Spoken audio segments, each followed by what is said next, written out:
55 वर्षीय सुमन जी आज सुबह से ही गहन सोच में गुम थी। किसी काम में उनका मन नहीं लग रहा था। उन्हें बेचैन देखकर उनके 80 वर्षीय बुजुर्ग पिताजी बोले, क्या हुआ सुमन? कोई परेशानी है क्या? तो सुमन जी गहरी सांस लेते हुए बोली, अपने सामने अपने बेटे बहू का घर उजड़ता देख एक माँ कैसे खुश रह सकती है। कितना समझाने की कोशिश की थी मैंने उन दोनों को कि छोटी मोटी बातें तो हर घर में होती रहती है।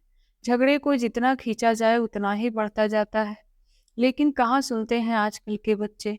कल कोर्ट की हियरिंग है और उसके बाद हमेशा के लिए अलग हो जाएंगे वे दोनों। सुमन जी की बात का जवाब देते हुए उनके पिताजी बोले, बेटी, 17 साल पहले मैं और तेरी माँ ठीक ऐसी ही पीड़ा से गुजर रहे थे जब तुमने अपने पति से अलग होने का मन बना लिया था और उससे तलाक लेने का फैसला कर लिया था। हमने भी तो तुम्हें बहुत समझाने की कोशिश की थी, लेकिन जब तुम उस वक्त नहीं मानी, तो अपने बेटे से कैसे उम्मीद कर सकती हूँ कि वह तुम्हारी बात को समझे। आज 17 साल बाद इतिहास खुद को दोहरा रहा है बेटी। पिता की बात सुनते ही सुमन जी की आंखों में आंसुएं भर गईं। तभी उनके पिताजी बोले, लेकिन बेटी, मुझे लगता है कि ऐसे समय में तुम्हें रोशन के साथ होना चाहिए। आप ठीक कह रहे हैं बाबूजी। मैं कल सुबह ही दिल्ली के लिए रवाना हो जाऊंगी। दरअसल जब सुमन जी का अपने पति अजय जी से तलाक हो चुका था, उस समय उनका बेटा रोशन 10 साल का था। माँ बाप के अलग होने से रोशन अंदर ही अंदर डिस्टर्ब रहने लगा था। इस बात के लिए वह अपनी माँ से उखड़ा उखड़ा रहता था। तलाक के बाद से सुमन जी अपने बेटे को लेकर मायके में ही रह गई थी। पढ़ाई लिखाई करने के बाद रोशन ने दिल्ली में ही नौकरी ज्वाइन कर ली और वही सेटल हो गया। सुमन जी और अजय जी को अलग हुए 17 साल बीत चुके थे और 17 साल बाद आज उनके बेटे की गृहस्थी भी उजड़ने के कगार पर थी। अगले दिन जब सुमन जी रोशन के साथ घर पहुंची और रोशन ने दरवाजा खोला, तभी उसके वकील का उसके पास फोन आया और बोला, अरे मुबारक हो रोशन जी, आज तो निश्चित तौर पर तुम्हें तलाक मिल ही जाएगा और कोर्ट से आपको तलाक के कागज भी मिल जाएंगे और उसके बाद आप और निशा मैडम हमेशा हमेशा के लिए अपने रिश्ते से आज़ाद हो जाओगे। यह बात सुनते ही रोशन का कलेजा धक से रह गया। तभी सुमन जी ने पीछे से उसके कंधे पर हाथ रखा तो अपनी परेशानी ना छिपा सका और अपनी माँ के गले लगकर फूट फूट कर रो पड़ा। इतने समय से दिल में बुरा भरा गुब्बार आज वह हल्का कर लेना चाहता था। रोते हुए बोला, माँ, घर छोड़कर जाते वक्त उसने कहा था कि रोशन, हम लोग एक नदी के दो किनारों की तरह हैं जो चाहकर भी कभी आपस में नहीं मिल सकते। शायद निशा ने सही कहा था, नदी के दो किनारे कभी नहीं आपस में मिल सकते। उनका कहना बिल्कुल ठीक था। मैं जीवन को बहुत गहराई से देखता हूँ। जिंदगी को इतना गंभीरता से भी नहीं लेना चाहिए। शायद इसलिए आज मैं अकेला रह गया हूँ।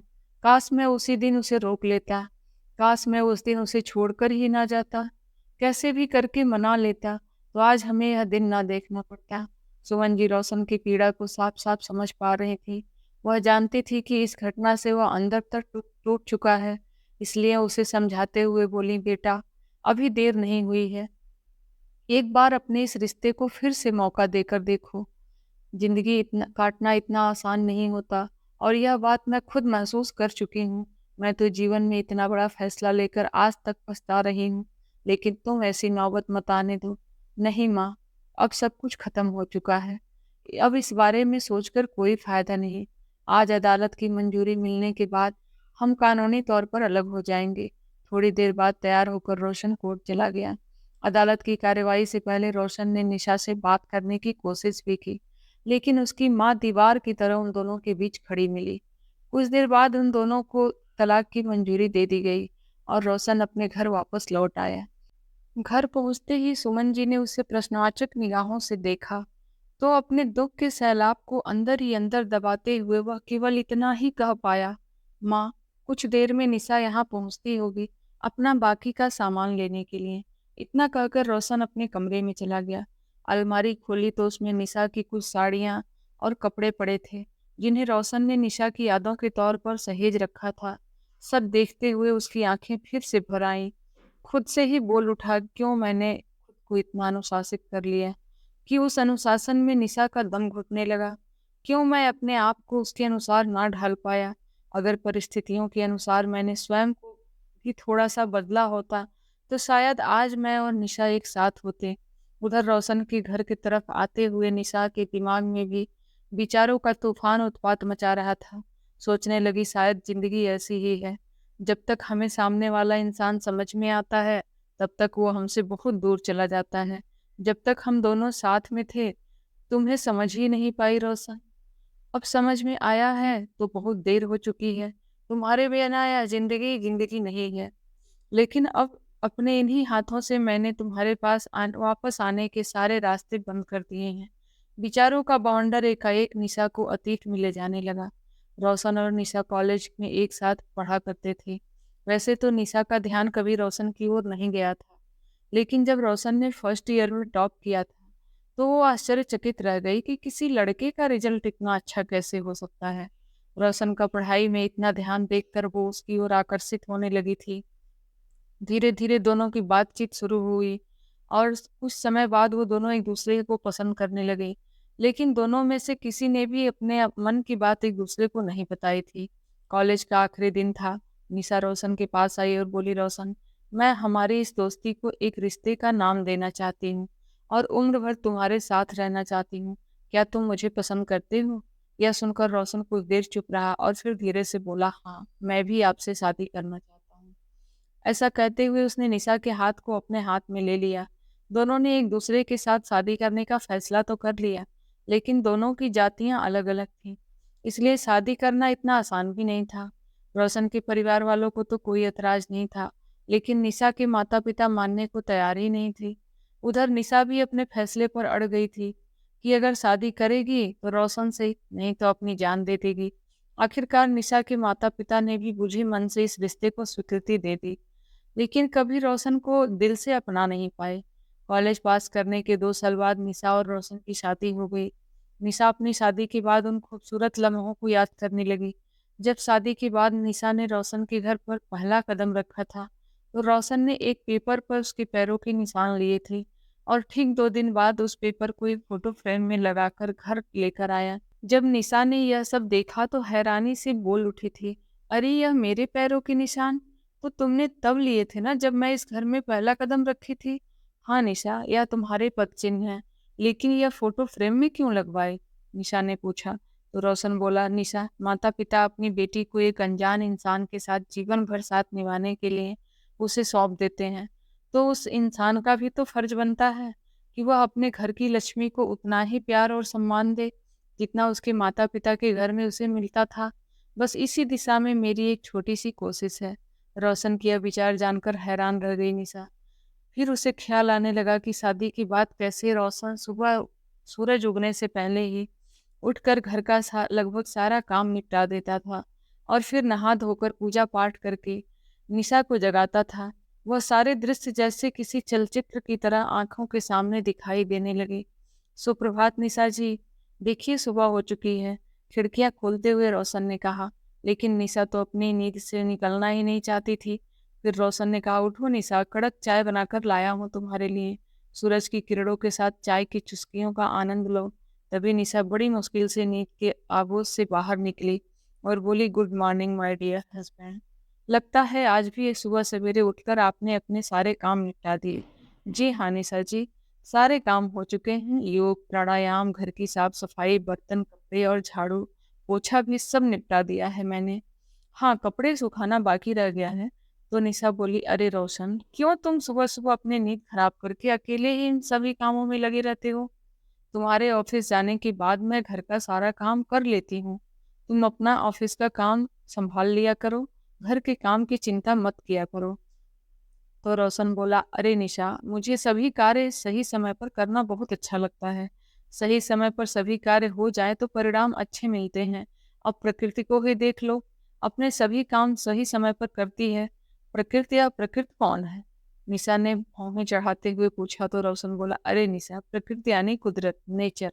जैसे कि सूरज अपने समय पर उगता है और अस्त होता है, धरती अनुशासन से अपनी धुरी पर घूम रही है, नदी अपनी गति से बहती जा रही है, इसलिए मनुष्य को भी अपना काम सही समय पर करना चाहिए। और वैसे भी यह सब काम करने में मेरा बहुत फायदा है। अच्छा, तुम्हारा क्या फायदा है? निशा ने उत्सुकता से पूछा। तो रोशन बोला, अब आप ही देख लीजिए, एक तो हर रोज की दिनचर्या बनी रहती है, तो आदत अच्छी बन जाती है, और दूसरा सुबह सुबह सारे काम करके अच्छा खासा व्यायाम हो जाता है, तो सेहत का भी फायदा हो गया। और फिर अगर हम अपने श्रीमती जी के हिस्से का काम कर लेंगे तो उससे हमारी श्रीमती जी भी खुश हो जाएंगी, और अगर वो खुश हो गई तो हमारा तो फायदा ही फायदा। अच्छा, तो यह बात है, निशा मुस्कुराते हुए बोली। तो रोशन ने कहा, और वैसे भी यह घर मेरा भी तो है। तो निशा ने कहा, हम तुम्हारा भी? क्या मतलब, यह घर तुम्हारा ही है? जी नहीं निशा जी, सिर्फ मेरा नहीं, यह घर हम दोनों का है, हमारे सपनों का घर। और हम दोनों से ही यह घर घर है, वरना ईंटों से बनी इमारत में रखा ही क्या है। और श्रीमती जी, जब यह घर हम दोनों का है, इसका काम आप अकेले ही क्यों करें? और फिर कहाँ लिखा है कि घर के सभी काम औरतों को ही करना चाहिए, आदमी को नहीं? क्या पत्नी की उम्र भर बर्तन धोते कपड़े धोते रहे, यह आदमी नहीं धो सकते? और निशा, काम तो काम होता है, जिसके पास समय हो वह कर सकता है। अच्छा, अब यह बताओ चाय कैसी लगी? अरे पतिदेव, चाय आप बनाएं और मुझे पसंद ना आए, ऐसा कभी हो सकता है क्या? निशा ने मुस्कुराते हुए कहा। तो रोशन बोला, बस अब इसी मुस्कान पे तो मैं मर मिटा हूँ। उफ रोशन, अभी मुस्कान कौन है? आपकी यह प्यारी सी स्माइल, कहते हुए रोशन ने निशा को गले से लगा लिया। फिर निशा बोली, अच्छा रोशन, दिवाली आ रही है ना, तो आज शाम को मेरे मम्मी पापा मिठाई देने घर पर आ रहे हैं, तो तुम जल्दी आ जाना। अरे चिंता मत करिए श्रीमती जी, मैं जल्दी आ भी जाऊंगा, और उनके लिए अपने हाथ से अच्छा खासा पकवान भी तैयार करूंगा। उंगलियां चाट कर रह जाएंगे खा खा करके आपके घर वाले। और जब शाम को निशा के घर वाले, उसके मम्मी पापा आए, तो रोशन की आव भगत देखकर तो उनकी तारीफों के पुल बांधते रह गए। दिन यूं ही बीतने लगे, लेकिन एक दिन जब रोशन शाम को ऑफिस से घर लौटा तो निशा उस समय अपने मोबाइल में व्यस्त थी, शायद सहेलियों के साथ चैट कर रही थी।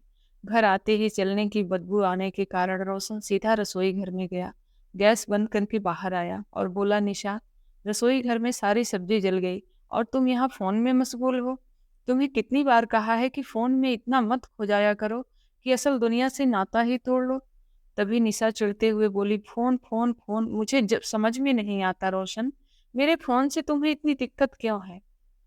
हमेशा ही मेरे फोन या मेरे सोशल मीडिया साइट के बारे में कोई ना कोई कमेंट तुम करते ही रहते हो।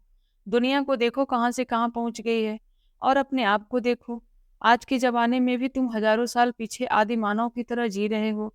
किसी भी सोशल मीडिया साइट पर कभी तुमने अपना कोई अकाउंट नहीं बनाया है, जो तुम्हें पता चले कि दुनिया कैसी होती है और कितनी रंगीन होती है, कितनी हसीन है, जहाँ नए नए दोस्त बनाए जाते हैं।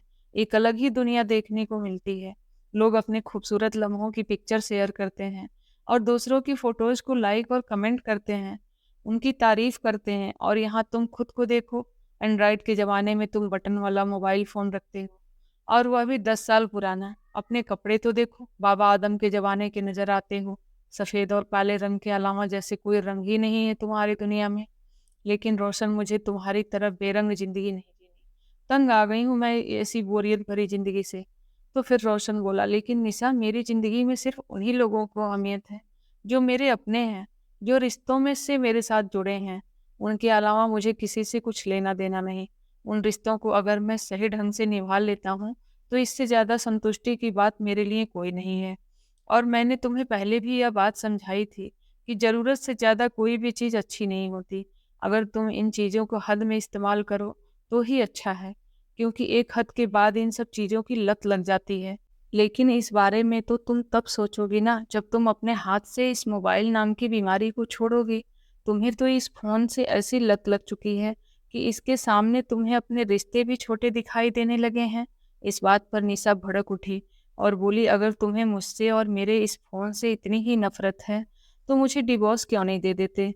नफरत होने लगी है मुझे तुम्हारा चेहरा देखकर।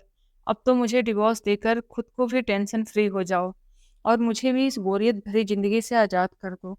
ऐसा कहते ही निशान तो पैर पटकती हुई अपने कमरे में चली गई।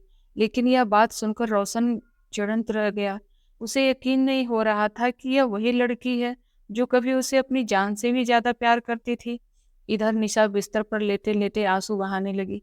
सोचने लगी, सही कहते थे मम्मी पापा, रोशन मेरे लायक नहीं है। लेकिन मैंने उसकी एक नहीं सुनी, अपने मन की सुनकर कितनी बड़ी बेवकूफ़ी कर बैठी कि अपने हाथों अपनी ज़िंदगी बर्बाद कर ली। खैर धीरे धीरे वे दोनों फिर से सामान्य होने की कोशिश करने लगे। उनकी शादी को 1 साल पूरा हो रहा था। शादी की सालगिरह से एक दिन पहले रोशन ने अपनी पत्नी निशा से कहा, निशा कल हमारी शादी को पूरा 1 साल हो जाएगा। तो निशा उत्साहित होते हुए बोली, हाँ बताओ, कैसे मनाने वाले हैं हम अपनी शादी की सालगिरह? रोशन प्रसन्नता से बोला, बड़े ही अनोखे तरीके से।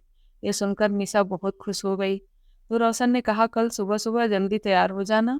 पहले हम मंदिर जाकर माथा टेक के भगवान का आशीर्वाद लेंगे और फिर प्रसाद ग्रहण करने के बाद गरीबों को खाना खिलाएंगे।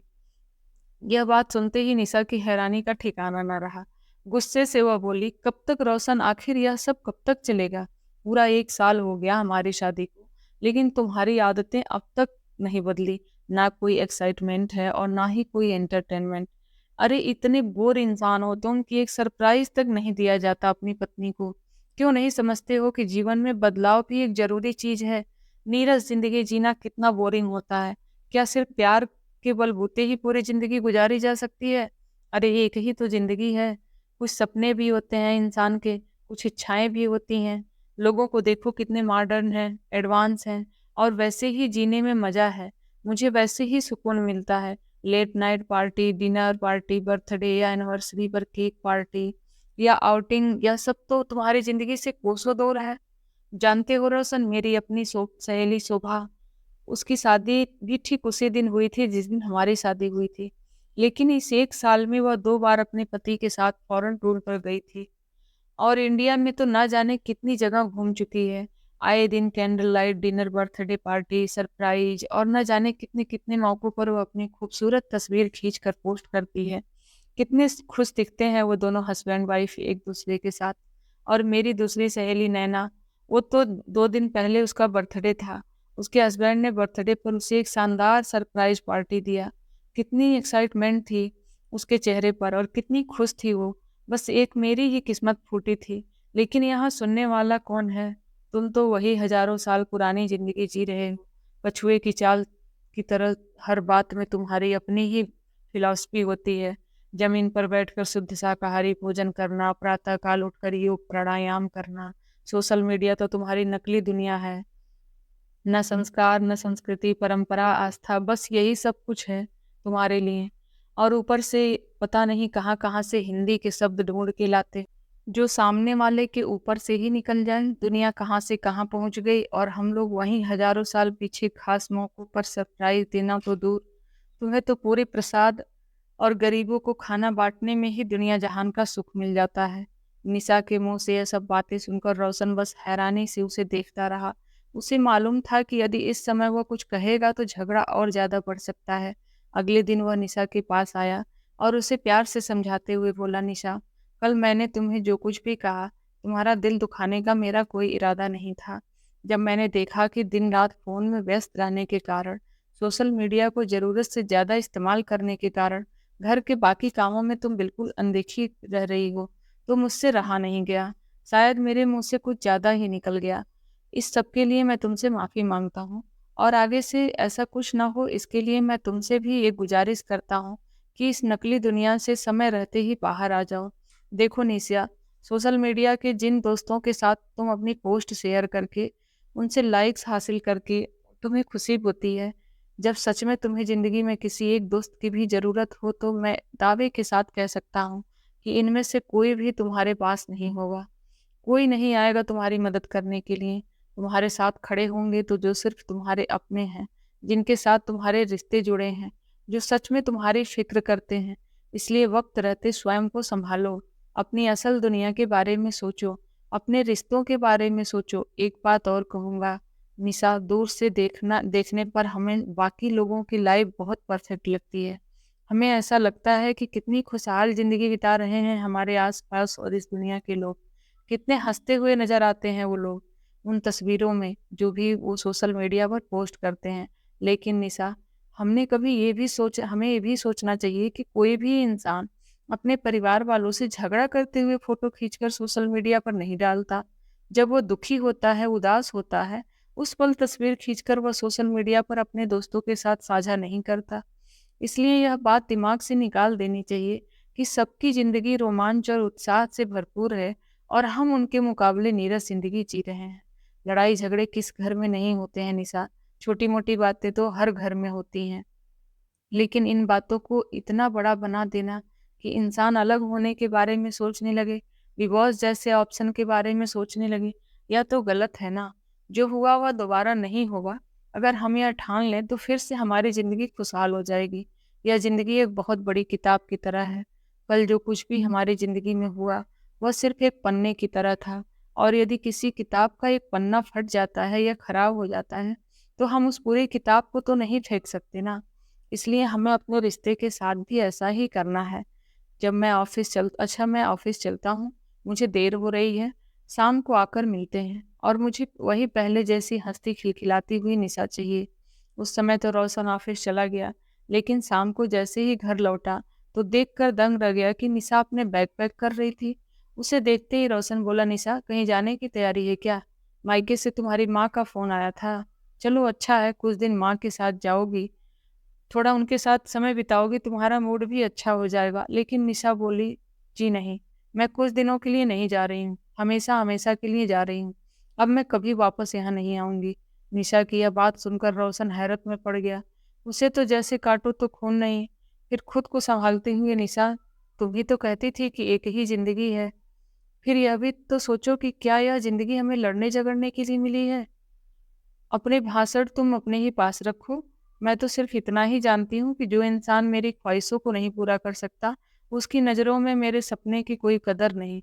उस इंसान के साथ रहकर मैं अपनी ज़िंदगी बर्बाद नहीं कर सकती। ऐसा कहते हुए जैसे ही निशा अपना बैग उठाने लगी तो रोशन बोला, ठीक है निशा, अगर मैं इतना ही बुरा लग रहा हूँ तुम्हें तो यह घर छोड़कर जा सकती हो, लेकिन एक बात याद रखना, इस घर के दरवाजे हमेशा के लिए तुम्हारे लिए बंद हो जाएंगे। तुम चाहकर भी मेरी जिंदगी में कभी वापस नहीं आ पाओगी। तो निशा ने गुस्से में कहा, तुम जैसे इंसान की जिंदगी में वापस आना भी कौन चाहता है? यहाँ वापस आने से बेहतर है मैं अपनी जिंदगी खत्म कर लूँ। ऐसा कहते हुए निशा रोशन का घर छोड़कर हमेशा हमेशा के लिए चली गई। आखिरकार नौबत तलाक तक पहुंची। पिछली बातों में खोई निशा अचानक से अपने वर्तमान में आ गई। जब रोशन के घर के बाहर पहुंचकर ड्राइवर ने टैक्सी को ब्रेक लगाई, जैसे ही दरवाजे पर पहुंचकर निशा ने बेल बजाई तो उसकी नज़र घर की नेम प्लेट पर पड़ी, जहां लिखा था निशा और रोशन का आशियाना। देखते ही उसकी आंखें भर आईं। बेल बजने पर सुमन जी ने दरवाजा खोला तो निशा ने उनके पैर छुए। हमेशा की तरह सदा सुहागन रहो का आशीर्वाद उन्होंने अनायास ही दे दिया। तो निशा हैरानी से उनकी ओर देखने लगी।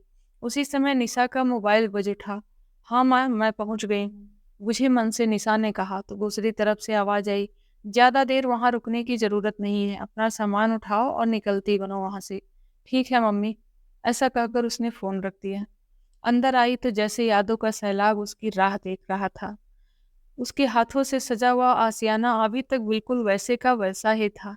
सामने दीवार पर दुल्हन के रूप में सजी निशा का एक खूबसूरत तस्वीर लगी थी, जो आज उससे यही पूछ रही थी, क्यों निशा, कर ली अपने सपनों की उड़ान पूरी, जिसके लिए तुम अपने रोशन को छोड़ दी थी? फिर उसकी नज़र अपने उस पद चिन्हों पर पड़ी जिसे रोशन ने बड़े प्यार से फोटो फ्रेम करवाकर दीवार पर लगाया था। फिर उसे दिखाई दी अपनी और रोशन की वह तस्वीर, जिसमें वह दोनों एक दूसरे के हाथों में हाथ डाले बेहद खुश नजर आ रहे थे। अचानक उसे ऐसा लग रहा था जैसे उस घर की एक एक चीज चीख चीख कर उससे सिर्फ एक सवाल कर रही थी, क्यों उजाड़ दिया तुमने अपना बसा बसाया घर? सहसा उसकी आंखों से आंसू बहने लगे। अपने आंसुओं को साफ करते हुए वह कमरे में पहुंची तो देखा सामने रोशन खड़ा था। निशा के हाथ में कोर्ट के कागज देखते ही रोशन मन ही मन उससे बोला, निशा, भले ही इन कागज में लिखी गई सारी चीजें तुम यहाँ से ले जाओ, लेकिन हम दोनों के बीच जो सबसे ज्यादा जरूरी चीज थी वह तो इस कागज में लिखी ही नहीं थी। क्या इतना जरूरी है यह कागज का टुकड़ा? फिर थोड़ी देर के सन्नाटे के बाद स्वयं को सामान्य दिखाता हुआ रोशन बोला, कैसी हो तुम, ठीक तो हो ना? हाँ ठीक हो, तुम बताओ तुम कैसे हो? निशा ने पूछा तो रोशन अभी कुछ कहने ही लगा था कि इतने में निशा के मोबाइल पर उसकी सहेली का कॉल आया। फोन कॉल सुनते ही निशा के पैरों तले जमीन खिसक गई। क्या? ऐसा नहीं हो सकता। ऐसे करते हुए निशा रोने लगी। निशा के रोने की आवाज सुनकर सुमन जी भी अपने कमरे से बाहर आई। उधर रोशन भी घबरा गया कि आखिर क्या बात है। तो निशा रोते हुए कही, रोशन, मेरी सहेली शोभा ने सुसाइड करने की कोशिश की है। इस समय अस्पताल में वह एडमिट है। मुझे अभी उससे मिलने जाना होगा। कहते हुए जैसे ही निशा बाहर जाने लगी तभी रोशन बोला, रुको निशा, मैं भी आता हूँ तुम्हारे साथ। निशा रोशन के साथ स्कूटर पर बैठकर अपनी सहेली से मिलने अस्पताल पहुंची। शोभा, आखिर तूने ऐसा कदम क्यों उठाया? और यह सब करने से पहले तुमने अपने परिवार वालों के बारे में क्यों नहीं सोचा? अपने पति के बारे में भी नहीं सोचा कि वह तेरे बिना कैसे जिएगा? तो शोभा बोली, अरे उसी ने तो मजबूर किया यह कदम उठाने को। यह सुनते ही निशा आश्चर्यचकित रह गई और फिर बोली, लेकिन ऐसा कैसे हो सकता है? तुम तो एक दूसरे के साथ बहुत खुश थे। तो शोभा फीकी सी मुस्कान के साथ बोली, अरे कैसी खुशी यार, एक औरत को चाहे जितने भी ऐशो आराम क्यों ना मिल जाए, लेकिन अगर उसे पति का प्यार ही ना मिले तो क्या फायदा ऐसी जिंदगी जीने का। उन्हें तो कोई और ही लड़की पसंद है, फिर मैं जीकर ही क्या करूंगी। सारी सच्चाई जानकर निशा की आंखें फटी की फटी रह गईं। वह स्वयं को संभाल नहीं पा रही थी। एकाएक उसे अपने और रोशन के रिश्ते का ख्याल आया। उस इंसान ने तो सिर्फ मेरे अलावा और किसी की तरफ कभी देखा भी नहीं, कभी अपने प्यार में कमी नहीं आने दी थी। उसकी हर जरूरत पूरी करने की भरपूर कोशिश की थी। फिर उन दोनों का रिश्ता आखिर क्यों टूट गया? थोड़ी देर बाद निशा और रोशन अस्पताल से बाहर आए तो रोशन ने पूछा, कहाँ जाना है निशा? अगर तुम ठीक नहीं महसूस कर रही हो तो मैं तुम्हें तुम्हारे घर छोड़ देता हूँ। अपना सामान तुम कल ले जाना। निशा बोली, नहीं रोशन, तुम्हारे घर चलते हैं। एक बार मैं वापस चली गई तो फिर कभी नहीं आ सकूंगी। रास्ते भर निशा के दिमाग में विचारों का तूफान चलता रहा। सोचने लगी, ठीक ही तो कहता था रोशन कि जो लोग सोशल मीडिया पर खुश नजर आते हैं, जरूरी तो नहीं कि वो असल जिंदगी में भी खुश हों। हम उन्हें देखकर अपनी तुलना उन लोगों से करने लग जाते हैं और चाहते हैं कि हम भी वैसी ही जिंदगी जिए। और इसी जद्दोजहद में जो हमारे पास होता है, हम उसका भी महत्व नहीं समझ पाते। रास्ते में जब रोशन ने रेड लाइट पर स्कूटर रोका तो निशा ने देखा कि वहीं उनके पास एक मोटरसाइकिल पर एक नवविवाहित जोड़ा बैठा हुआ था। पति के पीछे बैठी पत्नी अपने पति को कसकर थामे हुए थी। चेहरे पर एक मुस्कुराहट थी, एक सुकून था, मानो उसके साथ रहकर वह पूर्ण रूप से सुरक्षित महसूस कर रही थी। देखते हुए निशा सोचने लगी कि कितना मधुर होता है ऐसे इंसान का साथ जो हमसे बेहद प्यार करता हो। कितना बड़ा संबल होता है वह प्यार। तभी अपने हाथ में कोर्ट के कागज देखते हुए वह मन ही मन बोल उठी, इस कागज के टुकड़े ने मुझे सिर्फ मेरा प्यार ही नहीं छीना, बल्कि मेरी हर खुशी, हर त्योहार को हमेशा हमेशा के लिए छीन लिया। उन खूबसूरत पलों को छीन लिया जो कभी हम लोगों ने एक साथ जिए थे। थोड़ी देर के बाद वो लोग घर पहुंचे तो रोशन बोला, तुम अपने कमरे में अपना सामान ले लो निशा। जैसे ही रोशन सुमन जी के पास उनके कमरे में जाने लगा तो निशा बोली, रोशन, मुझे तुमसे कुछ बात करनी है। रोशन ने निशा की ओर देखा तो निशा की आंखों से आंसू बह रहे थे। उसे ऐसे देखकर रोशन सहसा बोला, तुम ठीक तो हो ना निशा? यहाँ बैठो, कहो क्या कहना चाहती हो। रोशन ने पूछा, लेकिन निशा चाहते हुए भी कुछ नहीं बोल पा रही थी। उसका दिल बैठा जा रहा था, वह सुन्न सी पड़ती जा रही थी। थोड़ी देर की चुप्पी के बाद रोशन ने कहा, निशा एक बात पूछूं? इतने महीने एक दूसरे से अलग रहे हम लोग, क्या तुम्हें एक पल भी ऐसा महसूस नहीं हुआ कि तुम्हें मुझसे बात करनी चाहिए? एक बार मुझे कॉल तो कर लेती। क्या इतना कमजोर था हम दोनों का रिश्ता? कहते कहते रोशन की आवाज कांपने लगी और निशा रुंधे स्वर में बोली, सच कहूं तो इस घर में से जाने का फैसला लेकर मैंने अपने ही पैर पर कुल्हाड़ी मार ली। मैं तुमसे थोड़ी सी नाराज क्या हुई कि मैंने दूसरों को हम अपने दोनों के रिश्ते को बीच में आने की इजाजत दे दी। मेरे अपने ही लोगों ने मेरे गुस्से को नफरत में कब बदल दिया मुझे पता ही नहीं चला। और जब इस बात का एहसास हुआ तब तक मैं कोर्ट पहुंच चुकी थी और पेपर पर साइन कर चुकी थी। मेरे सपनों ने मुझे तुमसे इस कदर तक दूर कर दी कि फिर कभी तुम्हारे पास लौटकर ना आ सके। लेकिन इस सब में मेरी गलती तो इतनी ही थी कि उन्हें हम मौका दिए। रोशन, आज सब कुछ कर गुजरने के बाद मुझे एहसास हो रहा है कि जैसे सब कुछ छूट रहा है। डिवोर्स होने के साथ साथ जैसे मेरी जिंदगी ही मुझसे दूर जा रही है। आज मुझे समझ में आया कि जो मेरी सबसे ज्यादा परवाह करता था, मैंने उसी की कदर नहीं की। जो बातें तुमने मुझे समझाने के लिए कही थी, वह बातें उस समय मुझे गलत लग रही थी। धीरे धीरे दुनियादारी की समझ आने के साथ साथ वह सारी बातें मेरी समझ में आ चुकी हैं।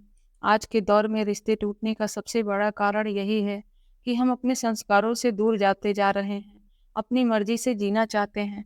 सोशल मीडिया और एप्लीकेशंस के इस जमाने में हम दिन भर अपनी साइट पर विजिट विजिट रद्द करते हैं और अपने अपनों को अपने पास बैठने का टाइम ही नहीं देते हैं। अपने रिश्तों को हम पूरी तरह दरकिनार कर चुके हैं। लेकिन रोशन, इस बातों का समझने में मुझे शायद कुछ देर हो चुकी है, कहते हुए निशा फपक कर रो पड़ी। फिर कुछ शांत होते हुए बोली, लेकिन रोशन, तुम भी तो मुझे फ़ोन कर सकते थे ना एक बार। मुझे मनाने की कोशिश तो की होती ना, फिर मुझे लेने ही आ जाते। तो रोशन बोला, सोचा तो बहुत बार, लेकिन शायद अहम की दीवारें भावनाओं से कहीं ज़्यादा मजबूत हो चुकी थी।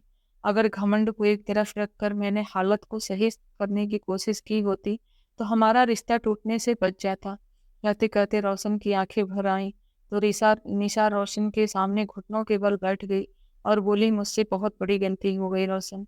क्या तुम अपने दिल में फिर से मेरे लिए जगह बना सकते हो? वह जगह तो अभी तुम्हारा ही है निशा। तुम भले ही शारीरिक तौर पर यह घर छोड़कर चली गई थी, लेकिन तुम्हारे जाने के बाद एक भी दिन ऐसा नहीं गया जब मैं तुम्हारी याद में रोया और नहीं। वापस आ जाओ निशा, मुझे तुम्हारी ज़रूरत है। यह देखकर निशा के मुंह से तो जैसे ही शब्द ही उच्चारित नहीं हो पा रहे थे। एक झटके में ही उसने कोर्ट के पेपर्स फाड़ के फेंक दिए। तभी निशा के फ़ोन की बेल बजी। हेलो बेटी, तू अब तक घर नहीं आई? कहाँ रह गई तू? माँ, मैं तो कब के घर पहुँच चुकी हूँ, लेकिन आपके घर नहीं, अपने और रोशन के घर। और अब से यही मेरा घर है। कहते हुए निशा ने फ़ोन काट दिया। भावनाओं के सारे बांध एक साथ टूट गए और दोनों ओर से आंसू बहने लगे। थोड़ी देर बाद रोशन और निशा को पता चला कि सुमन जी घर पर नहीं है। उन्होंने सारी तरफ देखा, लेकिन कहीं नहीं मिली। रोशन ने माँ को कई बार फ़ोन लगाया, लेकिन फ़ोन भी नहीं लग रहा था। करीब 1 घंटे बाद उसके पास सुमन जी का फ़ोन आया। माँ, आप कहाँ हैं? हमें बिना बताए कैसे चली गईं? ऐसे भी करता है क्या कोई?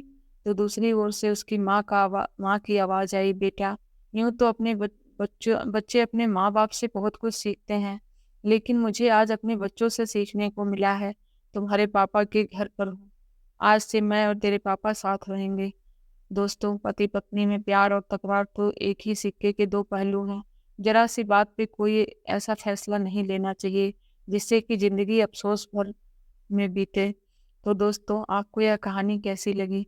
अच्छी लगी हो तो कृपया वीडियो को लाइक करें, चैनल पर नए हैं तो चैनल को सब्सक्राइब करें। धन्यवाद।